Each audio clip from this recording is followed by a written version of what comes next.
Thank you, Alana. And as said, I'm Bonita Zarrillo, the Member of Parliament for Port Moody, Coquitlam and Morin Belcarra. And I'd like to acknowledge that we're gathered here today on the unceded territory of the Coquitlam and the shared territories of the Coast Salish people. Today, we're here to address a matter of immense importance that affects the health and well-being of all Canadians from coast to coast to coast. No one in our country, child, parent, grandparent, should ever have to worry about the cost of medication to stay healthy. Today we want to specifically talk about contraception and that women and individuals of diverse genders should have the autonomy to make decisions about their reproductive health without the burden of financial constraints. Unfortunately, for more than 3 decades, the Liberals have made promises about a national pharmacare program, but have consistently failed to deliver one. Adding to the challenge, the Conservatives continually obstruct progress towards pharmacare, and with their track record, we know that they would make healthcare less accessible given the opportunity. Here in British Columbia, the NDP government has been diligently working to help people afford their medication, but they need a true partner in Ottawa. As New Democrats, we're here committed to fighting for you and your family to lead healthier and more affordable lives.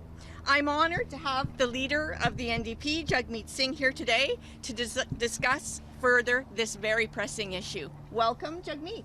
Thanks so much. Thanks to Bonita and for all the great work. Bonita, come stand in here. Okay. Yeah. It's okay. Yeah. Stand into it. I want to thank Bonita for all the great work that she does. I also want to acknowledge Laura Dupont, who's here as well, who's a strong advocate in the community and a representative municipally, and hopefully will in the future be your next member of parliament as well. We know that people across the country are feeling the squeeze of the cost of living crisis. Things are costing more and more.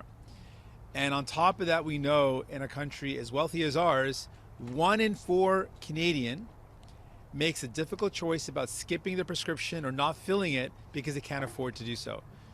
Put simply, New Democrats believe you should use your health card, your health number, not your credit card to get medication. That's what we believe, and that's what we've been fighting for. We know that the Liberals promised to do so in 1997. It's been 30 years, 3 decades of broken promises. And most recently, Justin Trudeau himself ran on a platform to bring in national universal pharmacare and has broken that promise. That broken promise means that seniors who need their medication to stay healthy are not taking it, and they get more and more sick. And we all know what happens if you don't take the medication you need. If you don't take the diabetes medication you need, you end up more and more sick and end up in the hospital. And that is horrible for the person who has to go to the hospital, puts a burden on our healthcare system, and it makes it harder and harder for people to get the care that they need. We want to put the stop to that. We want to lay the foundation in our country for universal pharmacare coverage for all. And to do that, we have fought hard to force the Liberals to finally follow through on something they promised to do. They've been dragging their feet, and we've learned why. Over the past 2 years, the Liberal government has met with pharmaceutical lobbyists over 250 times. To put it in simple terms, that's far more often than they've met with us to move forward on pharmacare. So it's clear whose side they're on. They've constantly taken the side of wealthy CEOs, big pharmaceutical companies, to the detriment of Canadians and families. We know that Pierre Poilievre and the Conservatives would be just as bad. They are also run by lobbyists, corporate lobbyists, and they're not interested in fighting for Canadians. So that's why we've been using our power to fight for Canadians. As Bonita mentioned, the BC NDP has shown the way. Here in BC, contraception has been covered for over a year now. That has been life-changing to so many families. When we talk about what it means to have the right to choose what you do with your own body, that right does not have meaning if there's not access to that right. Meaningful access to services, meaningful access to contraception. The fact that that's now available in BC, that you can go into a pharmacy like the one behind me, bring in your prescription and get the contraception you need, is the way that medication coverage should work. If we can do that in BC, we should be able to do that across the country.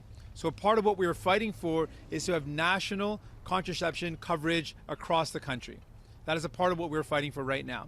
So we put it forward to the Liberals that we expect legislation to move us towards universal single-payer pharmacare, and we need to see some first steps, including national coverage of contraception. We can do it in BC, we can do it across the country. This can be a step forward in showing that we can actually achieve universal coverage. Now, we also need to be clear, we are ready to work day and night through the weekend for the next couple of weeks to make sure that this happens. But I want to put it to Justin Trudeau and the Liberals that we're getting very close to a final offer on the table. And if they do not come through with their commitment, if they break their promise by March 1st, there will be consequences. We are fighting for people, not for pharmaceutical companies. We want young families, workers, seniors to be able to get access to medication. We're not worried about the bottom line for big pharma or for big insurance companies. That's whose side we are on. We'll see whose side the Liberals are on. I also want to take a moment just to reflect on the recent passing of Alexei Navalny. This is a reminder to us of who Putin is. The fact that Navalny, a pro-democracy advocate, an opposition leader, was poisoned and then imprisoned and now is dead reminds us of how important it is for us to stand with the people of Ukraine, to support Ukraine against the illegal invasion and war brought on by Putin. And it reminds us that all politicians should stand united in this fight. I'll do that in French and then I'll look forward to your questions. Donc aujourd'hui, on est ici pour parler de la science des médicaments. On sait qu'il y a beaucoup de gens à travers notre pays qui ne peuvent pas se payer les factures pour leurs médicaments. Donc, ils ne achètent pas les médicaments dont ils ont besoin. On sait que ça, c'est un grand problème. Pour les gens au Québec, les gens payent trop cher pour leur assurance médicaments privée. Donc, on sait aussi que les libéraux ont promis de mettre en œuvre une assurance médicaments universelle depuis 30 ans, 3 décennies. Mais ils ont brisé ces promesses. On sait aussi que la raison pour laquelle les libéraux ont fait ça, pendant les 2 dernières années, ils ont rencontré les lobbyistes des grandes entreprises pharmaceutiques plus de 250 fois. Ça, c'est beaucoup plus qu'ils ont rencontré nous autres pour discuter l'assurance médicaments universelle. Ça démontre le fait que les libéraux veulent faire plaire les grandes entreprises pharmaceutiques au lieu de faire ce qu'il faut pour les travailleurs, pour les gens, pour les familles. Et aussi que les conservateurs ne veulent pas investir dans les soins de santé. Ils veulent couper les soins de santé. Ils ont déjà voté contre les soins dentaires. Donc, ça reste à nous de continuer la bataille. On est là pour vous. On va forcer ce gouvernement de mettre en œuvre des projets de loi pour l'assurance médicaments, mais aussi, on sait qu'ici en Colombie-Britannique, le gouvernement néo-démocrate a mis en œuvre un programme pour couvrir la contraception. Si on peut le faire ici en Colombie-Britannique, on peut le faire à travers le pays. Donc notre demande, c'est aussi d'avoir de couverture pour la contraception à travers le pays.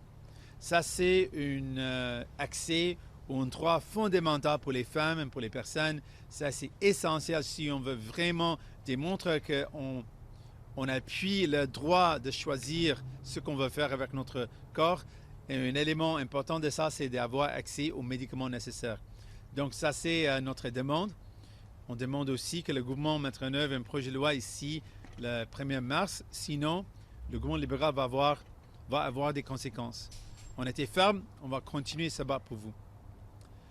Je veux aussi dire que la mort d'Alexei Navalny montre comment c'est important pour nous comme un pays et nous comme des politiciens d'être unis contre Poutine et la Russie parce que Poutine est quelqu'un qui a effectivement tué un chef d'un parti d'opposition. Il est contre la démocratie et ça démontre comment c'est important pour nous de défendre l'Ukraine et les gens en Ukraine. Merci. And with that, I'm ready for any questions you might have.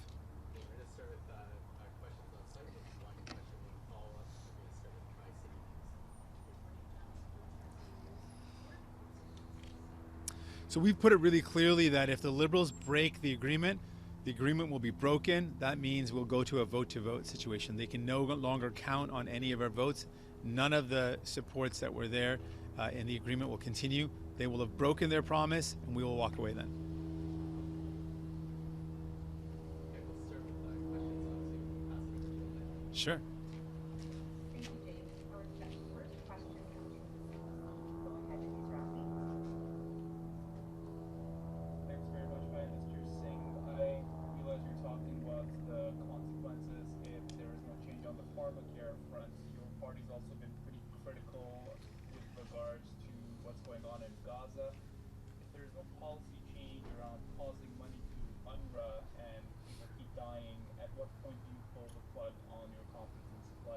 suggesting to go with regards to the board meetings?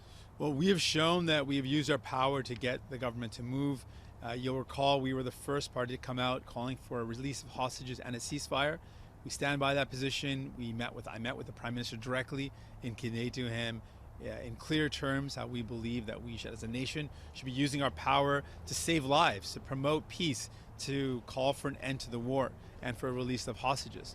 And Canada now most recently has taken the position to support a vote in the United Nations for a ceasefire. So we've been able to use our power to force the government to move to the right position, and we're going to continue to use our power in that way. Right now, what we're focused on is using our power to secure as much possible for Canadians, to give them the support that they need. And we've talked about some of the ways that we're doing that. And just on your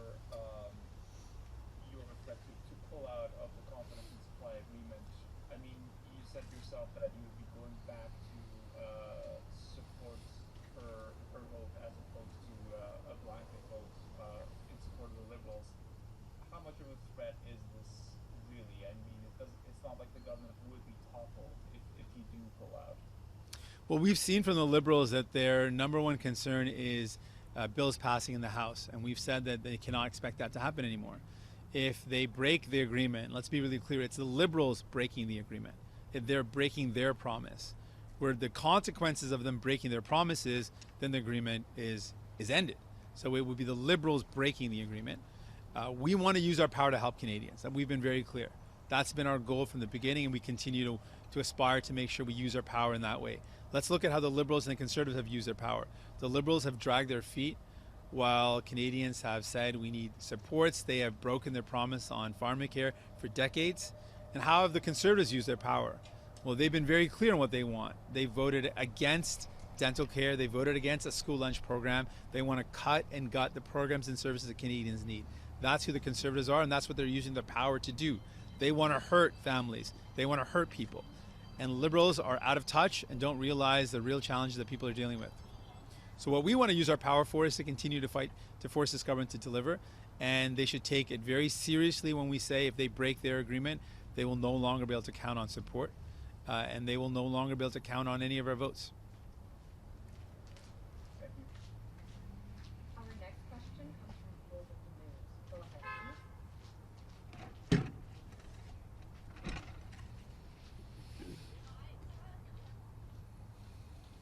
There we go. Should be unmuted now. David Baxter, can you hear me? I can hear you, sir. Perfect. Let's just start things off here. Pick up on Rafi's question a bit. If the NDP does pull out of the confidence and supply agreement, would it be worth potentially triggering an election, given that might be the Conservative victory in that election? And I doubt they would pick up the pharmacare idea with have. So, is there a bigger risk of potentially triggering an election if the Liberals don't meet that March 1st deadline? Well, I would put this back on the Liberals. Like, why would they jeopardize the important work by breaking a commitment? The Liberals would be breaking their promise. We gave them an extension. And we said very clearly, we're giving you the extension so that you can actually stop catering to the big pharma and bring in legislation that's good for people. If they don't do that, if they break their commitment again and they break yet another promise, if Justin Trudeau breaks another promise, then we're not going to support that. It's pretty straightforward. If they break the agreement and then the agreement is broken, they should not be able to count on any additional support. They would be the ones risking the work that's been done if they break the promise. And yes, next question, just no doubt contraception is definitely an important thing to have out there for people. But why start there and try to get that pharmacare or other medications that you prioritize negotiations to make things get that first? Well, there's lots of reasons why contraception is a strong first step. It's something that we've seen a lot of worry around the backstepping and the erosion of a woman's right to choose, people's ability to control their own body. There's been a lot of erosion of that. There's a lot of fear of what's going on in the States. And to respond to that very clearly, this is about ensuring that we don't just say that people have the right to do what they want with their body, that we back that right up with a concrete step. to tearing down the barrier that prevents some people from accessing contraception. We want to provide that support. So this is a meaningful step forward. It's something that's prudent and responsible in terms of the financial ask, and it's something that we're fighting for. We saw that the BC NDP did it, and they did it, mind you, in a single payer model. And we think this can be an example of how we can deliver that same concept across the country, single payer, universal contraception coverage for all. We're looking at the work that's been done here, and we're saying we can do that across the country. And that should be included in the first steps on the legislation. It should also require some first concrete steps in delivering medication coverage, and we're starting with contraception as one of those first steps. There's other negotiations going on. There's other discussions going on. I'm not going to discuss those details in public in that manner, but these are some of the elements that we wanted folks to know about. We're fighting for legislation to lay the groundwork and also some concrete coverage for Canadians. Our next question comes from Alexei with City News. Go ahead, please. Yeah, I'm just looking for, I guess, a little bit more exact details about the announcement today around contraception. Can you clarify which contraception it is that you want covered? Is it just birth control pills, Plan B, prescription pills like that, or would you include condoms and other things involved?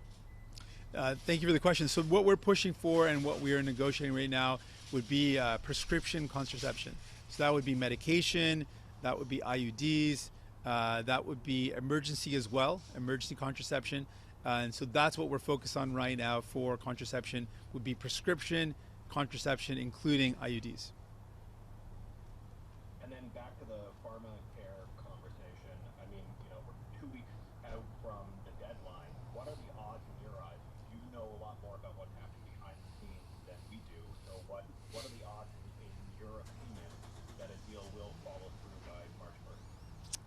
Well, I'm on principle not a betting person, but I can tell you that the Liberals have met with the pharmaceutical lobby over 250 times in the past 2 years. And if I contrast that with how much they met with us about pharmacare, they've certainly met with Big Pharma a lot more than they met with us, if that gives an indication of whose side they're on. I know also that the body that determines the prices for medication in Canada, you'll recall just a year ago, there were significant resignations from that organization that sets the price of medication. And they said very clearly the reason why they were resigning, the director and a number of the members of that board resigned, because they said that the Liberal government, Justin Trudeau's government, was blocking their attempts to lower the cost of medication for Canadians and really siding with Big Pharma. And so they resigned in protest of that. So those things give me indication that the Liberals have really chosen a side on this. They've chosen the side of Big Pharma. I think that's wrong, and we've said that we are willing to work through the weekend, over the next 2 weeks, day and night, to make this happen, but we're getting very close to a final position. And when we submit our final position on this, that will be it. And then the Liberals will have to decide eventually whose side are they on. Are they on the Big Pharma side, billionaires who are ripping off Canadians, or are on the side of families, the side of workers, the side of women, the side of people that need medication covered? We'll see. Our next question comes from Radio Canada. Go ahead, please.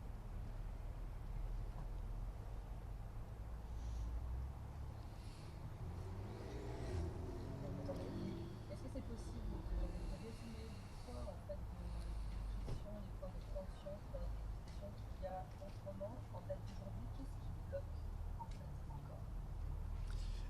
On a eu un problème de son, donc si vous pouvez répéter la question, je pense qu'on est dans une meilleure position de vous entendre. Donc si vous pouvez répéter, s'il vous plaît. Parfait. Oui. Donc en fait, j'aimerais qu'on résume en français quels sont les points de friction et de tension en ce moment qu'il y a dans les négociations. Qu'est-ce qui achoppe? Qu'est-ce qui pose problème? D'accord. Concernant la science médicament, oui. Oui. Donc, on a un désaccord avec les libéraux, et c'est clair. Notre position, c'est qu'on doit mettre en œuvre un projet de loi qui est bon pour les travailleurs, pour monsieur, madame, tout le monde, pour les familles, pour les femmes, pour les travailleurs, pour nos personnes âgées. Et les libéraux veulent faire plaire les grandes entreprises pharmaceutiques. Ça, c'est honnêtement la différence. Et on a de la preuve qui montre pourquoi ça, c'est le cas. Les libéraux, Justin Trudeau et son parti, et son gouvernement, Ils ont rencontré les lobbyistes des entreprises pharmaceutiques plus de 250 fois dans les derniers 2 ans. C'est beaucoup plus qu'ils ont rencontré nous autres pour des discussions d'assurance médicaments. Donc ça, c'est la différence d'opinion. Ils veulent faire plaire les grandes entreprises. On veut faire quelque chose qui va aider les gens. Ça, c'est les différences. Et pour le projet de loi, on a dit qu'on a besoin d'un projet de loi ici le 1er mars. Et aussi, on demande aussi de couverture pour la contraception à travers le pays. Ça, c'est aussi nécessaire pour notre appui. S'il n'y a pas de couverture pour la contraception, c'est non. Donc, on dit que projet de loi plus couverture pour des médicaments, commençons avec la contraception.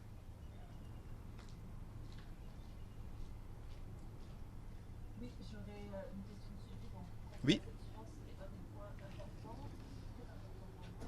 On a parlé aussi un petit peu du diabète. Est-ce qu'il y a d'autres éléments? Je ne veux pas discuter ou négocier notre entente en public, mais je peux dire des éléments que j'ai partagés.